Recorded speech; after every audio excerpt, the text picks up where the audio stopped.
Oh, here we go. All right. What's up, Kevin Schnieders? How are you doing? I appreciate you putting an adult shirt on today and everything. You look sharp. I got my Zoom pants on now, so we're good. Thanks. And by pants, I mean shorts. How are Yeah, you? yep. I would hope.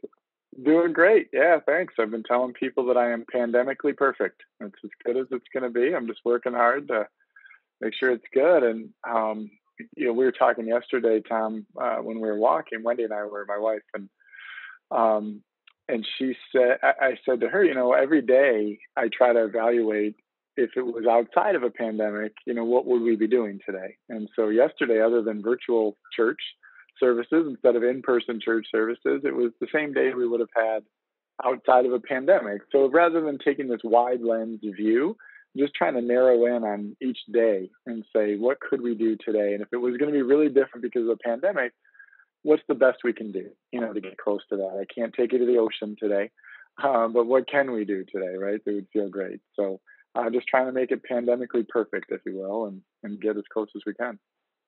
I love that. And not just as good as, but how do we make it better? How do we actually, we did church down in Atlanta yesterday. Oh, nice. Very vibrant, lots of music, more than what we're used to, but it was awesome. And it was cool. My wife and I were talking about it afterwards. Like, obviously without this challenge, and it is a challenge. I don't mean to minimize that, but without this, we never would have had that experience. So it's been great to be intentional about how do we find not just the upside, but how do we actually go above and beyond the normal experience? Yeah, this will have a tail on it that I used to think was a decade. Now I think it's a lifetime, right? Almost like the Great Depression, where it just formed a whole generation of people's thinking. And I think that's going to be our story as well. And we'll figure out, hopefully, as you said, how to make things better, smarter, faster, and hold on to those things that feel good to us, whether that's pace for some people. And very early on, Bob Quinn at the University of Michigan, I had a chance to listen to him speak, and he was talking about finding purpose beyond the problem solving, and that really stuck with me. How do we find purpose in all of this to, as you said, Tom, make our lives better? Not just, how do we thrive instead of survive, but really talking each day with our leadership team about how do you find purpose in all of this, and what do we want to do to be a better, smarter, faster company on the other side of this. And that's been good to keep us focused. So there's problem solving, as you said. It's difficult for everyone and harder for some. But, finding purpose has been a kind of a rally call for us too. Now, how do you do that? You're the CEO. You've got employees all over the country, right? And you've been very intentional your whole life about reaching out to them. I know you write handwritten notes to every single employee, but what's different now for you?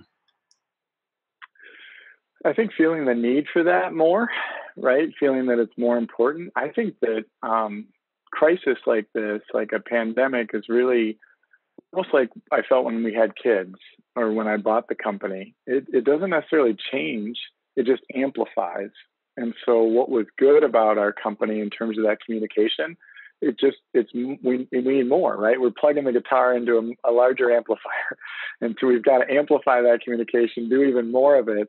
And that puts a lot of stress on some people. There's a phrase I like to use at work. It's called butter on bread, right? Like, we don't have pressure that's hammer on nail in our environments. Every piece of pressure is like spreading butter on bread. Everyone's going to take their fair share of stress and pressure that is appropriate for them and their lives at that time. And we're having great conversations to figure that out. So if somebody's struggling more in the pandemic because of illness or a family member or kids, then we're trying to step up for them. And I don't know how we would do that, Tom, unless it was individual conversations. So it's easy for a company of 800 people like ours to put a survey out. And the default behavior is kind of like, let's just do a survey monkey, right? And that's great, and that's important at different times. But we're doing what I call 808. So I want an answer on this in 8 days. And we're responsible to have 800 conversations in 8 days. Well, there's nobody in the company that has more than 10 direct reports. So if you can't talk to 10 people in 8 days, we're doing something wrong. And so as we've grown the company from 15 when I started to 815 today, you have to scale it, right? If you don't have the scale, you don't have the resource. And so we've always tried to be really intentional about applying that scale to our people, not only their development, but their support and help and assistance. We got to know, right? And we got to know what they need. And it's just more important now to know that, obviously, when people might be really struggling. We had one team member, a colleague of mine in New York, that had 5 people in the hospital at the same time, 5 family members, right? From her dad to her uncle to extended family. That's different than what I might be experiencing, stuck in my house at that point. So how can you be sensitive to that? And we expect our leaders to know.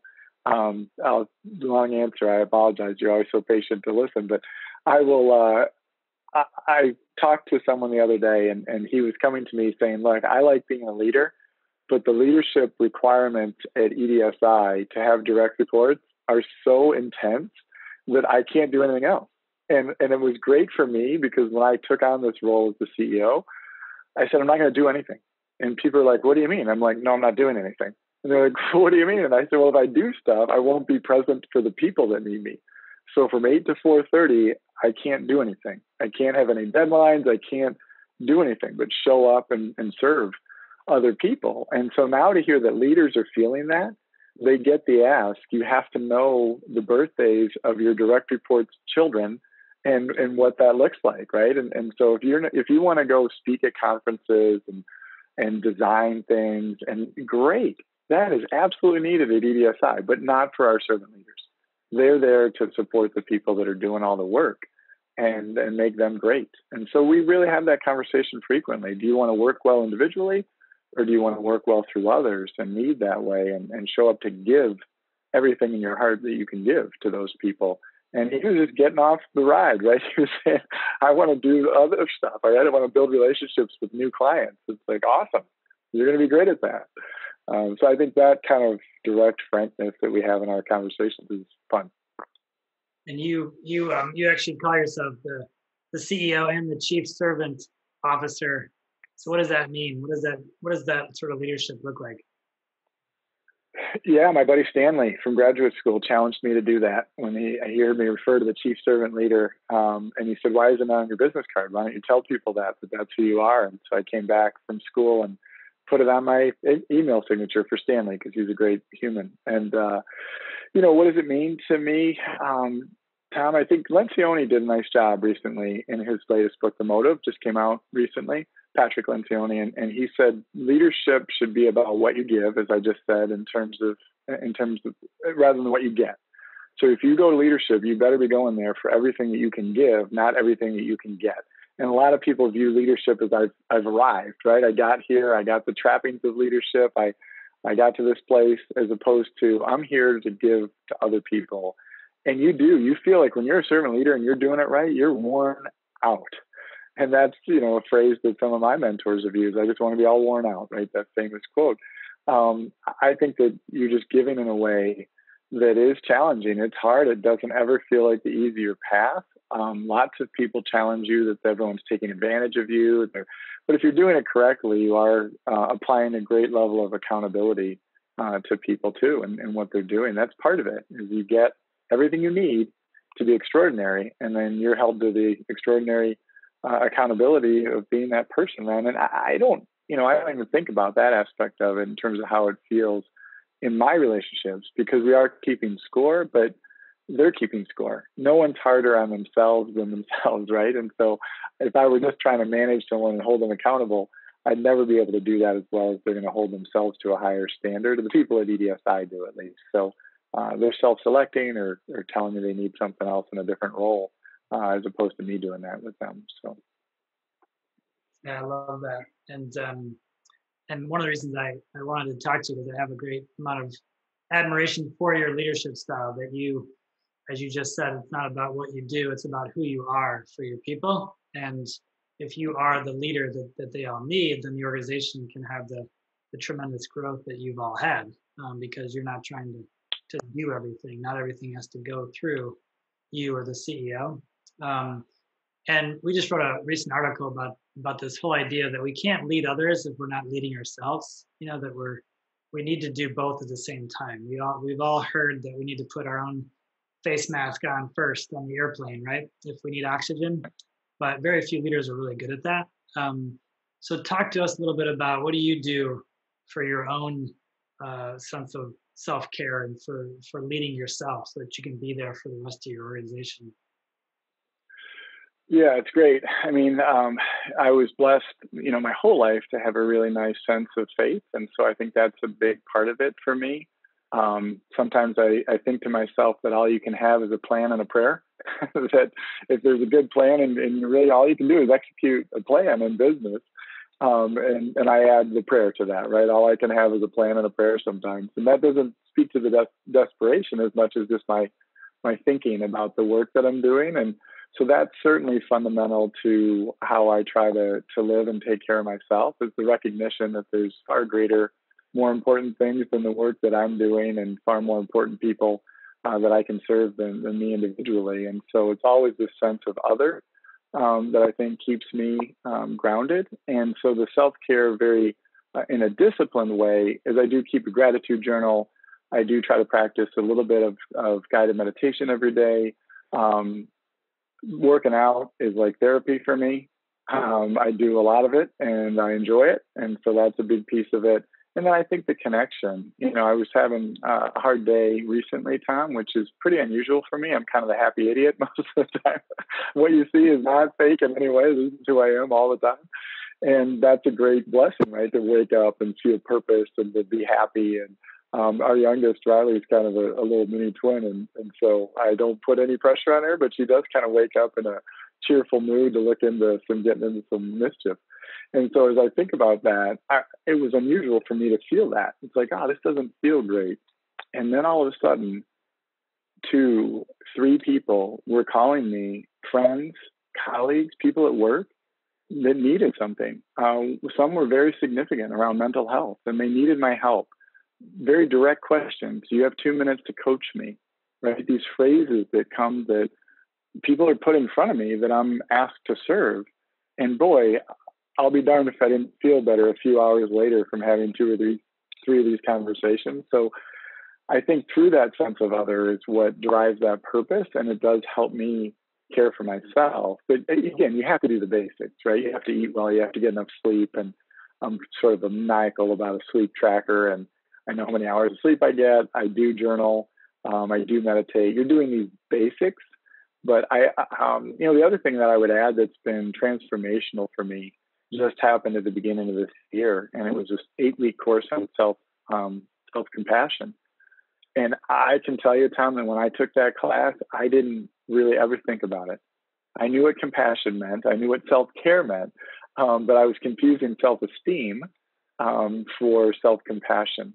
And they're very different things. When I think about self-compassion now, it's the little things that I can do to practice self-care throughout the day, as opposed to finding time to do yoga, which I will do.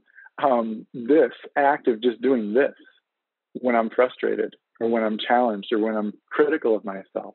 If I hear myself now making a criticism of myself, I put my hands together like this. In the class, there were students that were with me that would feel comfortable hugging themselves, and it's okay. And I'm like, well, I'm not there yet, right? I'll get there. I'm just not there. Someday, not today, right? Like you say. But this is nobody ever notices that I'm doing this. And Marshall Goldsmith said that when an author that I like a lot, he said, when somebody says something that you don't agree with, you can't get dumber because you heard something. Just say thank you. So, okay, thank you. That's very interesting, right? And then get away from them as quickly as you can. But you can't get dumber because you heard it. So I think those little things about practicing self-care and self-compassion throughout the day, as opposed to finding time for them, because we don't, right? People don't. And if you're a giver like I know you are in your life and I try to be in my life, that'll fill you up. Quick book plug too, right? Adam Grant's book, Give and Take. Oh my gosh, did a great job with that book. And Adam Grant was saying it's about 100 hours annually that you should be giving to any one organization in research that they show. And so I wrote this article within our 800 people, and I get this phone call from one of these long-time colleagues, and he's in tears. And he said, the family that I've introduced you to? And I said, yeah. And he said, that's my second family. He said, I lost my first family to the church. And he said, I got so involved with the church, I lost my family. I lost focus. And so even the good things, right? I had a professor in school that used to say every statue casts a shadow. Everything taken too far can be something that's, misguided, misused, misrepresented. And in that way, Tom, I think that, my check-ins with myself are about, am I doing enough? And so I've gone to Wendy at the first of every month and said, am I still the same husband and father that I was? Now that I'm so involved in the business, I call my mom on the 8th of every month and say, what kind of dad do you think I am? Because, I trust her advice and she watches me closely. And I just have these basic check-ins. I celebrate my wife on the 26th of every month because that's the day we got engaged. And so these markers, these flags that you can put on the calendar that just it becomes a habit then. And so you're asking people, I feel okay. Am I okay? I feel like I'm trying to be a good dad. Am I still a good dad? And so that's the most important thing to me. I try to check in on. But anyway, I'll try not to give you a 5-minute answer to all your questions. And my birthday's the 3rd, Kevin. So if you want to check in with me every 3rd about what kind of athlete you are, you just let me know. I'm happy to be your friend. So, yeah, I know when your birthday is. I'm sure it's in my calendar, I'm sure, but I won't check in with you every month. We celebrate these birthdays once a year. I'm not sure. So you said you clasped your hands together, right, to notice when you're being self-critical. But how do you even notice you're being self-critical in the first place? I would argue that's probably the hardest part. Yeah, I think it's practice, right? Just the practice of it. I think I heard those things before the course, Tom, but I didn't respond to them. So I think a lot of it is even what's negative, right? Is you're holding what's, sorry, I'm working my batteries here. You're holding what's close to you. Hold on. No. Okay, sorry about that. I'm running low on batteries. Good? We're good, yeah. All right, I'll try to find the one that I can plug in too. So I'm going to run through that again. But I used to, again, as the happy idiot, just focus on this stuff that was positive and generative. And I sort of avoided the stuff that was hard and difficult or critical. And so when things would go poorly, I would come up with a plan and then I would execute that plan. And I put a lot of pressure on myself that I had the resources and the wherewithal to get that done. And also never ask anybody for help. And so to have the recognition that I never asked anyone for help as a helper, right? I did never ask. And so I think it was through technique and practice and discipline, like anything else. You're working those self-compassion muscles and building them up the same way that you are your physical and mental muscles. And it's just been so blessed to come into contact with different theories like that. That class I took on a recommendation from a friend of mine who's was a professor at U of M, Jane Dutton. And she just happened to say that Kristen Neff's self-compassion course was the best thing she'd ever taken. And before she told me what it was, she told me that it was the best thing she'd ever taken. And I said, I'm signing up tomorrow. And she goes, you don't even know what I'm talking about. I'm like, if you said it's the best thing that you've ever done, then I'm doing it.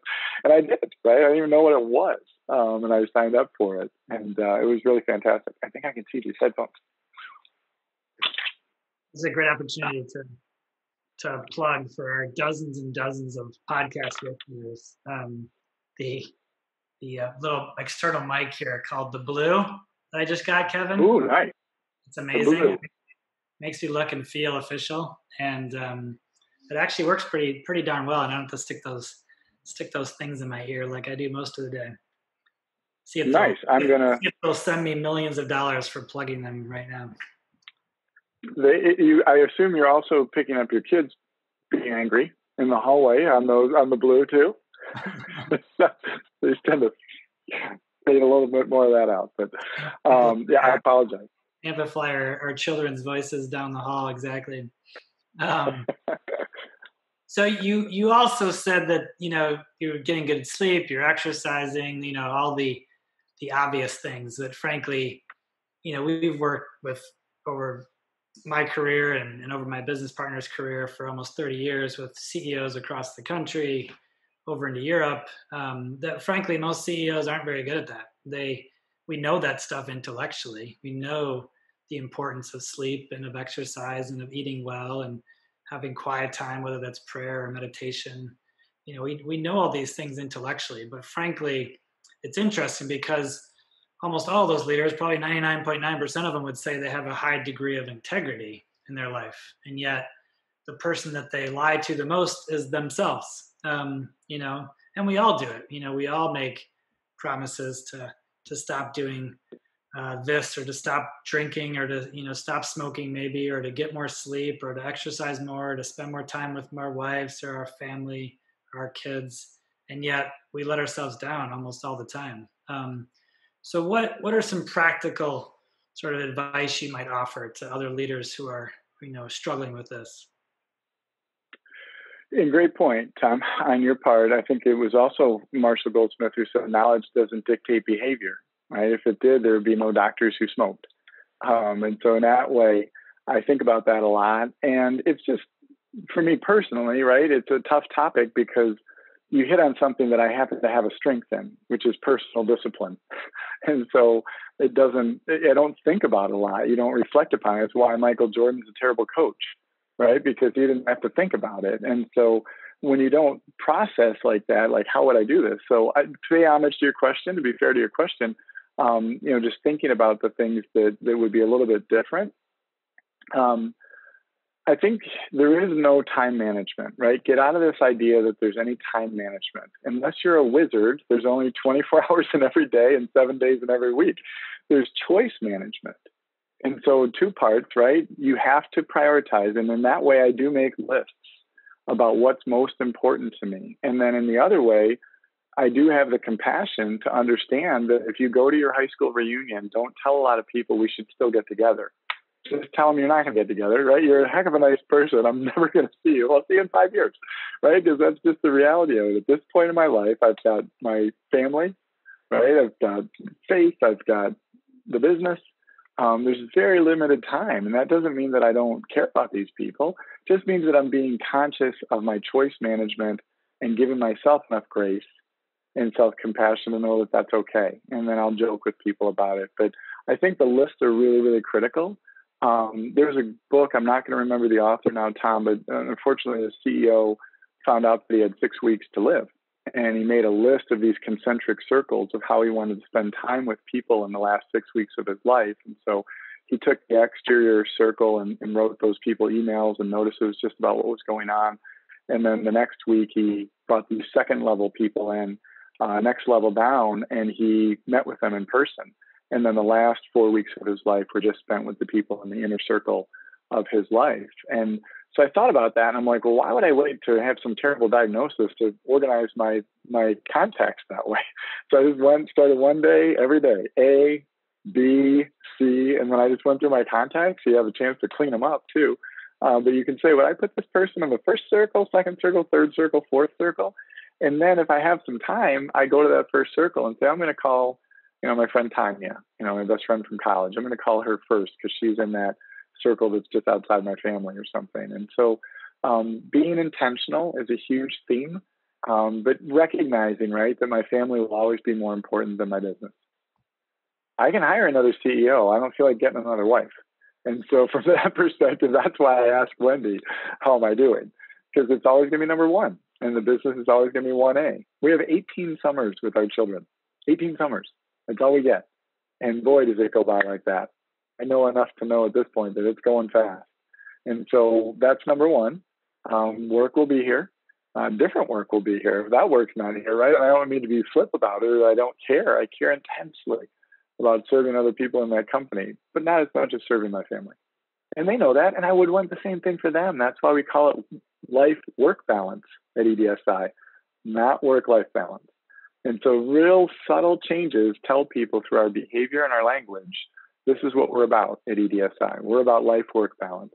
You need to go, and we'll support you in that because your family should always be more important. I feel terribly when people don't have that. They're not. I walk into work with great enthusiasm, right? Now I come into this room with great enthusiasm. I run away from work with more enthusiasm because of the excitement that I have for my life that transcends and eclipses what I have for the work. And I hope everybody that way. I'd feel bad if people didn't, right? So rich, full lives, organize it properly. Don't screw that up. You have to pass through these gates. I'll never make a decision that compromises my family for work.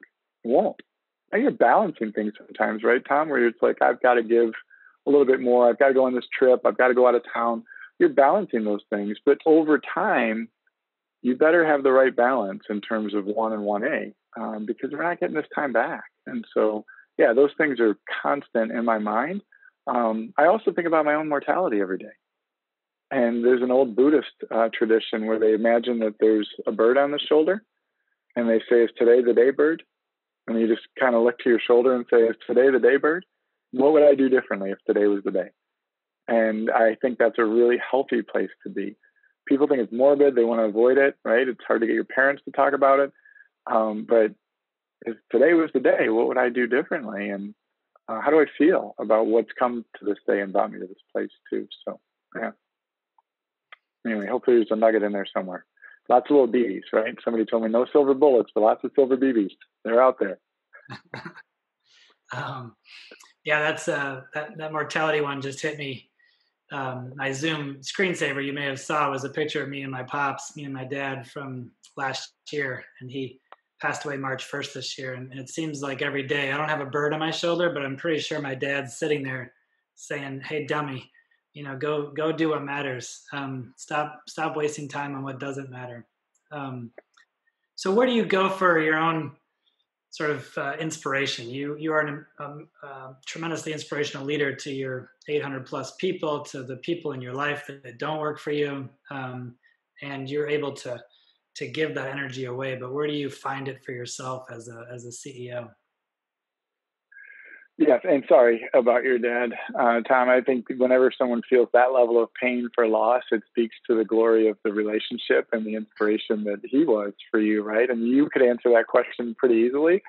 And I know I was blessed, I am blessed still to have a dad like that in my life, and a mom who, is one of my favorite people on the planet ever, and, wife. So that inspiration for me comes from being the person that they imagine me to be, and see me to be, and know me to be. And so that's constantly in my mind is, what would they think of these decisions? What would they think of this behavior? My dad used to say, that my grandfather was a CFO for a large construction firm.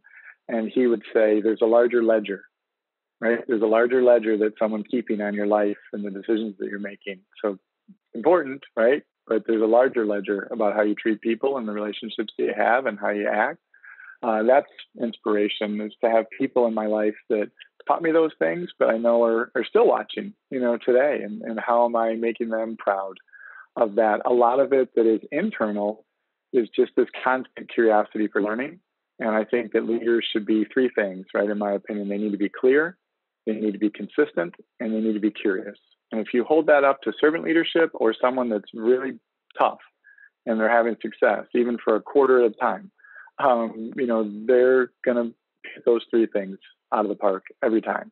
And so my curiosity serves as inspiration by partnering with people that don't do what I do. I try to talk to artists and musicians and people that are not doing what I do to look at it from a different perspective. And it inspires me to hear their stories and think about those things through their eyes and see it from a different perspective. I love it.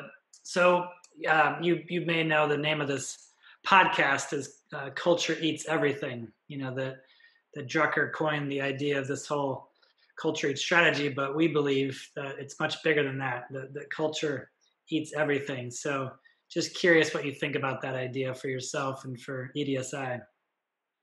It's certainly been a truism for our company, right? I tell people all the time, our values at EDSI are show up, smile, and support. And if I did nothing else in the 13 years that I've owned the company and been the CEO, that would have been enough. They are now carrying us through the pandemic. They were built for growth and for people and opportunity, but they've held up in challenging times too. So I think your culture is the way that people are behaving, right, in the company. It's the common behaviors that people have. It's the language that you choose. It's your tribal traditions, all those things. And we're all responsible for it. But as a leader, you have to set that tone, and you have to fire people if they're not living that way, and get rid of them for not living our values. And so really important, I think, to define what we're about, and then to tell people, smile. Like, what are you talking about? Is it your cheesy grin? And it's like, no, this is how we have our daily ways, right, that define those words for us. But My niece, is headed to Northwestern in the fall, and she's out in Chicago. And she texted me to see if she could have an internship this summer. And so she's been working with us and doing phenomenal work this summer. Super bright. I'm biased, obviously, but I'm hearing from others that she's doing well. And so my brother happened to walk by her out on his deck, and she was working on something. And my brother walks by and goes, "Hey, show up, smile, and support." She goes, "How did you know that?" He goes, "He is my brother." Like, I know what this company is about. And that's how people identify with it. And that's when they reach out to me, that these are the things that they say, right? It's in all of our communication, and it's guided our behavior. It is our northern light, our North Star. So really, really important. And I believe in culture. Yeah, I couldn't agree with you more, Tom. Well, thank you, brother. Appreciate the time and the nuggets of knowledge here, and appreciate our friendship more than anything. So thank you. Cool.